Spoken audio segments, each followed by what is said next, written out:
Maher Akhtiar, qui vient de Syrie, qui est chercheur en sciences humaines, titulaire d'un diplôme de philosophie et qui, après la révolution syrienne, eh bien, s'est retrouvé dans une situation extrêmement délicate qui l'a amené à venir en France, ou plutôt à y rester, à ne pas retourner en Syrie. Il est accompagné de Nicolas Delecourt, ancien journaliste, qui a été ému par son témoignage. Et les deux personnes se retrouvent ici même pour nous en parler et mettre un petit peu en perspective cette question des réfugiés, de l'accueil, des propos du pape à travers des trajectoires personnelles. Bonjour Maher Akhtiar. Bonjour. Et bonjour Nicolas Delecourt. Bonjour. Comment vous êtes-vous rencontrés ? Nicolas d'abord. Alors, cette rencontre, elle est un peu née du hasard. On a un ami commun qui habite à Bordeaux, Christophe Ernoux, qui un jour il m'a appelé parce qu'on se connaît depuis longtemps. Il me dit ah bah tiens, il y a Maher Akhtiar là qui arrive. Je suis originaire de Lille.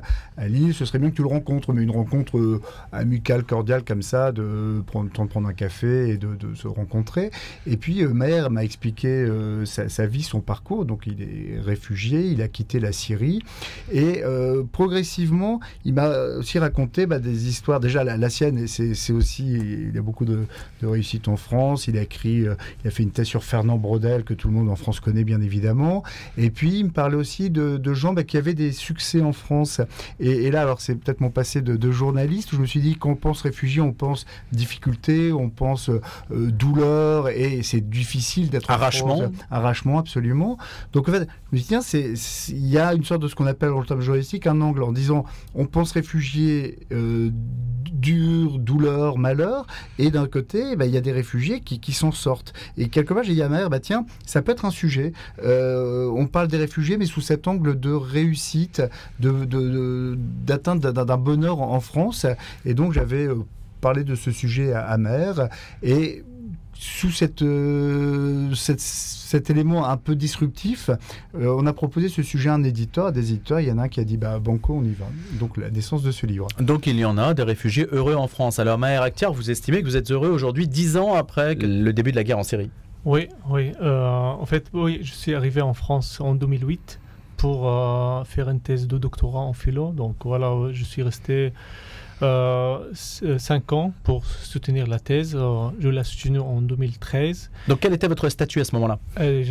J'avais un carte d'étudiant, d'accord. Et en 2013, et à cause de la guerre en Syrie, j'ai choisi de rester en France et demander l'asile politique. Sinon, vous seriez parti faire votre service militaire. Voilà, c'est pourquoi en fait j'ai choisi de rester en France et être loin de ma famille et de perdre mon poste à la fac parce qu'il fallait que je rentre en Syrie pour prendre mon travail comme professeur à la fac. Non, mais j'ai abandonné tout pour ne pas participer à la guerre et tuer mon propre peuple. Vous avez un peu hésité ? Non, pas du tout, mais j'étais un peu triste d'être loin de ma famille, de mes proches, de mon poste qui était mon rêve. Et c'était pas l'idée de venir en France et rester ici en France. Je voulais vraiment retourner en Syrie. Et pour faire une thèse sur Braudel pour enseigner ces pensées aux étudiants syriens en Syrie. Et d'ailleurs, vous expliquez ce choix d'enseigner Fernand Braudel. Vous dites le monde musulman ou le monde, je ne sais pas comment le qualifier d'ailleurs, rigide politiquement, a besoin de mettre un petit peu de pensée alternative. Oui, c'est un peu ça ? Oui, en fait, Braudel, il applique une méthode pluridisciplinaire. Donc, c'est ouvert. Et c'était bien en fait d'enseigner cette méthode en Syrie parce qu'on ne connaît pas très bien ces pensées qui est ouverte aux autres domaines. C'est une pensée non dirigée par la religion ou la politique ? Non, c'est pas... Et vous auriez pu le faire en Syrie ? Vous y étiez autorisé ? Oui, c'est contrôlé, mais c'est contrôlé par la politique là-bas. Oui, c'est contrôlé, mais je pourrais vraiment enseigner ces méthodes au sens humain. Voilà, donc vous avez refusé en fait de rentrer en Syrie, même pour enseigner aux Syriens cet aspect positif de la recherche, et pour rester en France. Donc c'est le choix que vous avez fait. Oui, en fait, j'ai choisi de rester obligatoirement. En fait, vraiment, mon rêve, c'était de revenir en Syrie en tant que professeur à la fac. Mais bon, je savais que si je rentre, dès que je rentre, je serais obligé de faire mon service militaire et participer à tuer mon propre peuple. C'est pourquoi voilà, je suis resté et loin de ma famille, mes proches, mon poste et demander l'asile politique que je l'ai eu à la fin de 2013. Donc à partir du moment où vous avez déposé l'asile politique, c'est-à-dire une demande d'asile politique, quel a été le délai en fait d'examen de votre dossier? À peu près à ce moment-là, 9 mois. 9 mois. J'étais à Périgueux, j'étais logé par France Terre d'Asile, accueilli là-bas et comme ça j'ai fait... j'étais bénévole aussi. En fait, après avoir obtenu l'asile politique, je voulais rendre service aux Français parce que j'étais bien reçu. J'ai bien reçu des services. Je voulais être bénévole en donnant des cours d'arabe dans une association qui s'appelle les Tétards. Je suis resté bénévole là-bas pendant 2 ans et comme ça, j'avais l'idée d'être professeur de langue arabe. Il y avait déjà des Syriens réfugiés en Dordogne? À ce moment-là, oui, ils ont reçu 5 familles syriennes dans lesquelles ils sont déjà dans qui les parlent livres. un peu? Oui, oui. À La Coquille et à Jumiac. À Jumiac. Et j'étais traducteur pour traduire, en fait, aider l'assistance sociale à communiquer avec eux. Alors, Maher Akhtiar, quelles sont les preuves que vous avez dû fournir pour que votre demande d'asile politique aboutisse? Justement, j'étais je suis opposant au régime syrien et ses alliés, et que je refuse de rentrer en Syrie pour faire mon service militaire et tuer mon propre peuple. Voilà. Mais il suffit de dire ça, si je puis dire, ou vous devez fournir des preuves. Comme je suis écrivain, j'ai écrit plusieurs articles en langue arabe en critiquant le régime syrien et la partie de Hezbollah, la Russie. Donc, c'est suffit d'être condamné par le régime syrien. Et donc, vous avez produit ces articles qui ont été regardés par les autorités françaises? Bien sûr, c'était dans mon dossier et c'était des preuves que j'ai le droit d'avoir l'asile politique et rester en France protégé par l'État français. Nicolas Delecourt, 9 mois pour traiter une demande d'asile, ce n'est pas excessif quand même? Alors, personnellement, ces sujets de demande d'asile, c'est vrai que quand on a parlé de ces sujets, de l'accueil des gens en France, moi je connaissais pas trop bien les délais, mais en effet c'est un délai qui est tout à fait raisonnable. Alors je crois qu'il y a des gens pour qui ça prend plus de temps, des gens pour lesquels la demande d'asile est refusée, mais de toute façon ce qu'on voit quand même globalement, c'est que la France est un pays qui accueille bien les réfugiés sur ces questions-là. Et c'est vrai que c'est justement quand on parle de ce livre, quand on dit les réfugiés heureux, c'est-à-dire on regarde un peu tous les points saillants qui sont pris par les réfugiés pour dire la France m'accueille bien. Alors donc ça fonctionne bien, ce point-là en tout cas pour lui a bien fonctionné. Là je pense que c'est plus quelqu'un qui a fait les demandes qui peut en témoigner, mais ça a l'air tout à fait raisonnable et respectueux des personnes. Alors c'est aussi un point, c'est que c'est pas non plus le monde des bisounours, et il y a des axes d'amélioration, que ce soit dans la demande d'asile ou dans la vie des réfugiés en France, parce qu'on ne dit pas non plus que la France c'est merveilleux, mais on dit quand même que la France c'est plutôt bien. Mais il y a quand même peut-être un biais, Nicolas Delecourt et Maher Akhtiar, c'est que vous êtes un peu un réfugié plus. Vous êtes universitaire, vous avez fait une thèse, etc. Donc la demande est peut-être, votre demande de rester en France a peut-être été traitée plus facilement aussi pour cette raison-là. En fait, après le 2015, et comme la guerre c'était partout en Syrie, donc la France acceptait plus facilement les demandeurs d'asile et les dossiers d'asile politique. En fait, pour dire clairement, tant que l'histoire de la personne est claire, c'est très facile d'avoir l'asile politique. Tant qu'il y a des preuves dans le dossier d'asile politique que la personne, sa vie est en danger, donc c'est pas compliqué d'avoir le droit d'asile. Si quelqu'un qui il n'arrive pas à donner des preuves sur la danger de sa vie, ça prend beaucoup de temps pour avoir ce droit. C'est vrai que de toute façon, ce qu'on voit, c'est que historiquement, la France a toujours été un pays d'accueil. Quand on regarde les statistiques et les chiffres des autres pays, alors l'Allemagne est aussi un pays qui accueille fortement, mais quand on regarde des pays qui ont souvent la réputation d'être des pays très accueillants, les États-Unis, le Canada, etc., ils sont beaucoup plus restrictifs que peuvent être, par exemple, l'Allemagne ou la France, si on prend les comparaisons. Après, le deuxième point peut-être aussi, c'est qu'en fait, un réfugié, naturellement et spontanément, va chercher refuge dans le pays le plus proche, parce qu'il faut pouvoir venir en France quand on est en Syrie. Soit on prend l'avion, comme vous disiez tout à l'heure, c'est la solution plus. Il y a aussi des gens, et on a eu le témoignage, des gens qui ont traversé déjà la Méditerranée puis l'Europe pour venir en France. On a eu des témoignages de gens qui ont justement voulu aller en Angleterre et sont restés en France par dépit, par défaut, parce qu'ils n'arrivaient pas à aller en Angleterre.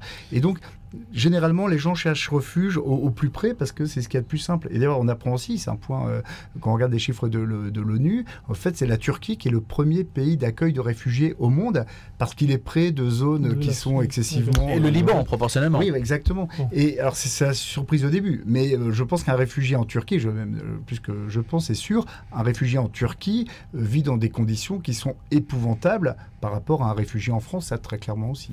Mais Maher Akhtiar, vous étiez déjà en France, donc la question était un petit peu différente, mais est-ce qu'on peut considérer qu'un Syrien qui a envie de quitter son pays puisse aller dans un autre pays de langue arabe déjà? Est-ce que ça se conçoit facilement? C'est facilement, mais on sait très bien qu'il y a des déplacés, des réfugiés au Liban et en Jordanie. C'est facile d'aller là-bas, de vivre avant, pas maintenant, parce que maintenant les frontières sont fermées.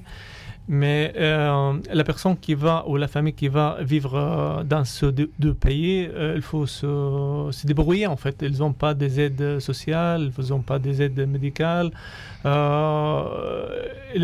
des pays riches comme les pays du Golfe, par exemple, qui regorgent d'argent.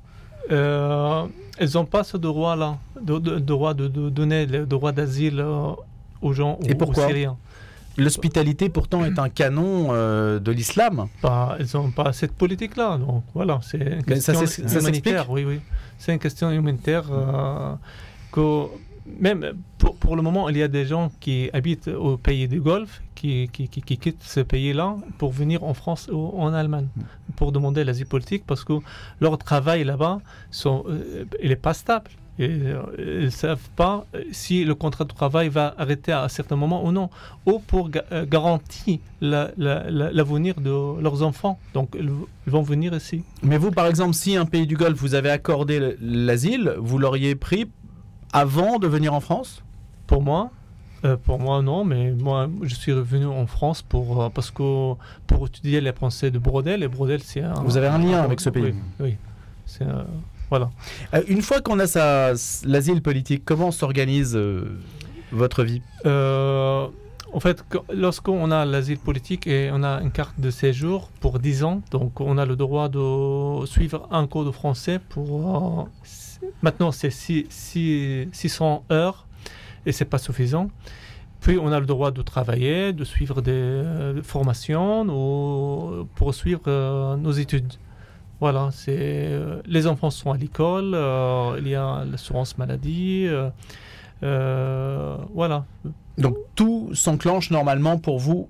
Après, vous avez déjà un logement, vous avez un travail, comment ça se passe? Il faut faire une demande de logement social et un réfugié, il a le droit d'être logé, de l'assurance maladie, de chercher un travail, de poursuivre ses études à la fac et de trouver un travail, oui. Donc vous estimez que toutes ces conditions étaient plutôt favorables? Si vous témoignez aujourd'hui, c'est pour dire, écoutez, pour moi, ça s'est plutôt bien passé. C'est plutôt bien passé, mais ça ne veut dire pas qu'il n'y a pas de soucis, de problèmes, beaucoup d'attentes. Parce que faire les démarches administratives, c'est pas toujours facile. Alors je rassure Maher, je ne sais pas si rassurant, mais même pour un Français, c'est pas toujours facile. Mais oui, déjà. Et ce que disent les personnes, en tant qu'étrangers, non aux réfugiés, donc on maîtrise pas très bien le français, donc c'est plus compliqué que les Français de faire nos démarches administratives.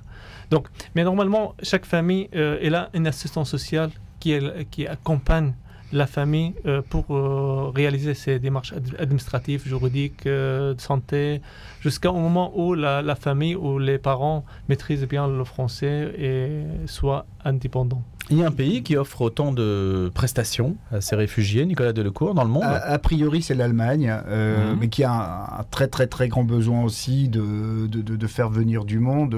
Et oui, l'Allemagne semble être, du témoignage des réfugiés, le pays qui est vraiment le mieux organisé, pour lequel il y a aussi, par exemple, des cours d'allemand sont donnés. C'est que tous les témoignages vont dans ce sens-là en disant on arrive en France, on est déjà perturbé par la culture, on est perturbé parce que c'est pas le même climat, c'est pas les mêmes façons de vivre. Et le principal problème pour les personnes, c'est la maîtrise du français.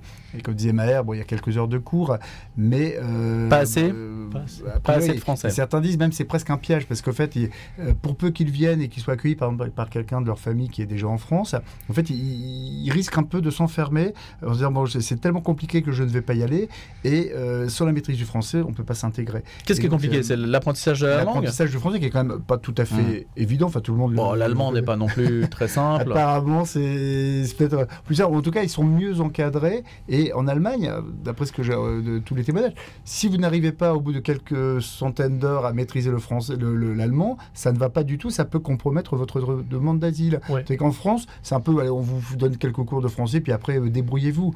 Alors c'est que. Mais ça ne remet pas en cause la demande d'asile en France. Non, pas du tout. C'est un peu le paradoxe, c'est-à-dire qu'en fait, les gens peuvent avoir l'asile en étant finalement pas adaptés à une vie en France. Alors qu'en Allemagne, le sentiment qu'on a, c'est que la demande d'asile est corrélée au fait de dire il faut que les gens puissent s'intégrer, qu'ils puissent travailler, qu'ils puissent reprendre des études. On sent que c'est quand même... Alors, est-ce que c'est la qualité allemande? Mais c'est plus organisé. Alors en France, on ne va pas jeter non plus l'opprobre, parce que c'est vraiment dire, il y a vraiment une volonté d'accueil.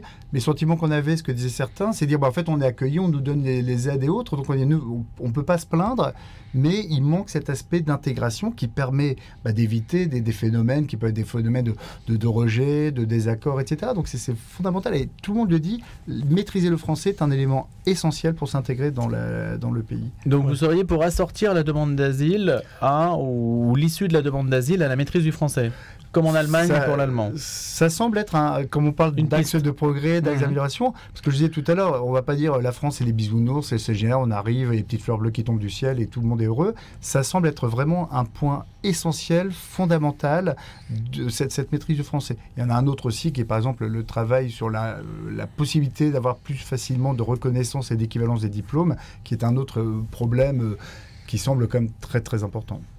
En fait, en France, on ne peut pas suivre un cours de français organisé par l'État si on n'a pas l'asile politique. En fait, voilà. Ça veut dire une personne qui fait une demande d'asile, et si elle attend 1 an pour avoir la réponse, elle est sans cours de français. Sauf s'il va chercher des cours proposés par des associations. Sinon, elle reste chez lui. Il n'y a pas de cours de français. Il aura ces droits-là après avoir le droit d'asile. Donc vous estimez que la période en fait entre l'arrivée et l'asile devrait être mieux traitée du point de vue linguistique en tout cas. Voilà, ça c'est l'idéal. Ça c'est l'idéal c'est un demandeur d'asile de proposer des cours de français pour lui, mais les enfants ils ont le droit d'aller à l'école directement. Même si la famille n'a pas l'asile politique. C'est pour le travail que c'est plus compliqué, même si vous aviez une carte de séjour, donc vous travaillez normalement avant la demande d'asile. Non, mais j'étais étudiant, j'avais une bourse, donc La question ne se posait pas pour vous. Non. Et c'est après pour la reprise de travail, mais là aussi, quand tu as repris après, tu donnes des cours d'arabe et autres, mais c'est vrai que être prof de philosophie sera plus compliqué en France que si tu étais reparti en Syrie, très clairement, en termes d'équivalence de diplôme. C'est pourquoi j'ai choisi d'être professeur d'arabe et je suis allé à Bordeaux pour rester 5 ans là-bas à l'université de Bordeaux-Montaigne. Vous avez fait une demande pour la nationalité française? Oui, récemment. Donc ça, c'est l'autre étape. C'est l'autre étape, oui. Pourquoi? Ça fait plus de 13 ans que je suis en France, donc je pense que je connais bien les valeurs françaises et la culture française. Je vis en France avec des amis français, donc voilà. C'est pourquoi j'ai demandé la nationalité française. Et tu l'as obtenu. Je l'ai obtenu, il y a un an. Qu'est-ce que ça représente la France pour vous, Maher Akhtiar? Surtout être libre de dire ce que je pense, être libre de ce que par rapport à la religion, par rapport à la politique, ne pas avoir peur des policiers, des présidents, vivre dignement. Ça, c'est ce qu'on manque en Syrie, d'avoir ce sens-là, de vivre de façon digne. Comme en France, voilà. C'est pas l'idéal en France, c'est pas le paradis, mais je me sens que je suis un être humain. Mais il y a aussi des problématiques religieuses fortes qui s'invitent dans la société française. Par exemple, la question, voyez, vous dites la liberté. Je suis pas sûr que dans tous les coins du territoire, on puisse dire exactement ce qu'on veut de toutes les religions. Vous voyez, y compris en France. Oui, on peut critiquer, non? On peut critiquer. Oui, mais... C'est un point de vue à respecter, mais sans risquer l'autre, en fait, sans menacer l'autre. Ouais. Ça, c'est l'essentiel. Bon, Nicolas Delecourt, qu'est-ce que vous en pensez? Je pense qu'on est dans un pays très libre et que la liberté d'expression, je la ressens comme étant quelque chose d'absolu, plus encore quand on compare avec des pays où là, toute oppression, l'oppression est permanente. Moi, je pense qu'on est dans un pays libre, oui. Oui, j'entends bien sur le principe, évidemment, et le fait qu'on invoque ça, et par rapport à d'autres pays pris en comparaison, c'est certain. Ce que je veux dire, c'est que les débats en France deviennent rapidement passionnels et souvent très tendus. Et on n'a pas le sentiment d'avoir une société apaisée. Libre peut-être, mais pas apaisée. Qu'est-ce que vous en pensez? Et comparativement, évidemment, c'est tout à fait une affaire de comparaison. Je pense qu'on a un pays qui est naturellement critique, dans lequel il y a toujours des débats, toujours des passions, mais dire que ça l'est plus aujourd'hui qu'avant, je ne sais pas trop. Je trouve que ça fait peut-être partie aussi de cette richesse de se dire, bon, il y a des passions qui sont autour de ces débats, et c'est peut-être aussi une liberté qui nous est donnée, même si en effet, il y a parfois des moments où on se dit, là, il y a un peu d'oppression, de limite dans les propos, mais on les ressent relativement peu ou moins que dans d'autres pays, indéniablement. Quel regard portez-vous, Maher Akhtiar, sur la société française aujourd'hui, au bout de tant d'années, puisque vous êtes en France depuis 2008? Oui, j'aime bien la diversité en France, la diversité, le respect de l'autre, ce que j'aime bien. Parce qu'on n'est pas ça en Syrie ou dans les pays arabes, cette diversité-là, cette liberté de dire ce qu'on pense en fait.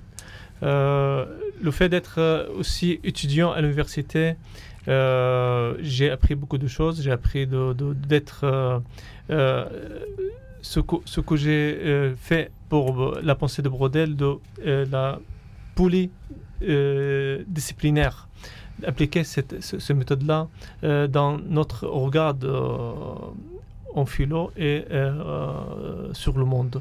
En fait, avoir je sais pas, j'ai pas préparé. Non, mais on comprend très bien ce que vous dites. Donc, vous voulez faire valoir le côté pluridisciplinaire. Voilà, pluridisciplinaire. Tant que le monde est divers, on vit mieux en fait. Tant qu'on peut accepter l'autre, on vit mieux en fait. Parce que c'est comme ça, la vie c'est comme ça, la société, la diversité, accepter l'autre, la différence de l'autre. Comment vous situez-vous du point de vue religieux? Moi je ne suis pas pratiquant, je suis laïque. Mais vous êtes issu d'une famille musulmane ou chrétienne? Non, je viens d'une famille musulmane qui est pratiquante, mais bon, j'ai pris ma voie propre, personnelle. Ça fait longtemps. Quels sont les rapports que vous entretenez là-dessus avec votre famille? Le respect, on garde un contact avec eux de façon régulière. Qui sont toujours en Syrie. Que dites-vous à tous les réfugiés potentiels qui voudraient venir en France, qui n'ont pas forcément votre niveau culturel et qui montent dans une embarcation en Méditerranée, qui payent souvent très cher pour venir, enfin souvent, tout le temps, très cher pour venir, qui sont souvent maltraités avant et qui espèrent arriver sur les côtes françaises? Qu'est-ce que vous leur dites? Je leur dis, donc, voilà, vous arrivez en France, c'est pas le paradis. Il faut beaucoup travailler pour y arriver, pour vivre mieux, pour avoir beaucoup de patience pour apprendre le français. Sans apprendre le français, on ne peut pas vivre bien. La France, c'est pas les aides sociales. Si on ne travaille pas, on n'arrive pas en fait. Et en plus, ce qu'on a appris en France, de respecter l'autre, la différence de l'autre. Tant qu'on respecte la différence de l'autre, c'est l'autre qui va respecter notre différence. Et ça, c'est la règle que je répète tout le temps. Mais vous représentez une main-d'œuvre dite qualifiée. Vous avez des diplômes. Vous enseignez d'ailleurs aujourd'hui ? Je donne des cours d'arabe à distance. Oui. Donc vous avez un niveau d'études qui vous permet de vous intégrer dans la société française, mais pour ceux qui arrivent et qui représentent une main-d'œuvre absolument non qualifiée, qu'est-ce que vous dites ? Vous ne pouvez pas leur dire, il faut beaucoup travailler, La France n'a pas grand-chose à leur proposer. En fait, ils ont une assistance sociale, ils ont 2 ou 3 journées d'intégration, donc ils vont comprendre les lois en France, les valeurs de la France, et comme ça, elles vont comprendre petit à petit ce qu'il faut faire, comment ils vont vivre en France. Nicolas Delecourt. Sur ce point-là de l'emploi, aujourd'hui, on se rend compte qu'il y a on est quasiment en situation de plein emploi. En tout cas, il y a beaucoup de secteurs qui recrutent. Et donc, je pense que quelqu'un qui arrive en France peut travailler avec de la volonté. Ce qu'on voit souvent, c'est que les gens sont souvent surdiplômés, que comme il n'y a pas d'équivalence de diplôme entre un diplôme syrien et un diplôme français, il y a des gens qui ont eu un diplôme médical et à qui on propose des travaux de femmes de ménage et autres. Enfin, c'est plus l'équivalence des diplômes, mais une personne qui aujourd'hui veut travailler peut se faire proposer un emploi, ce qui peut être un peu frustrant pour certains, c'est d'avoir une qualification supérieure à l'emploi qui est proposé en France. Pour vous, ça sera un point à travailler de mieux gérer cette question de l'équivalence. C'est pas comme un claquement de doigts, parce qu'on pourrait dire que si vous êtes diplômé dans le monde médical en Syrie, les exigences sont peut-être différentes de celles de la France. Mais en tout cas, on sent vraiment, il y a eu pas mal de témoignages de gens dans les liens avec Pôle emploi. En gros, ils sont diplômés à bac plus et on leur propose à quelque chose à bac moins. Donc on peut comprendre que ça soit générateur de frustration, et dans une France qui peine à recruter, ça peut être un sujet aussi de réflexion. Merci beaucoup, Maher Assia, et merci Nicolas Delecourt.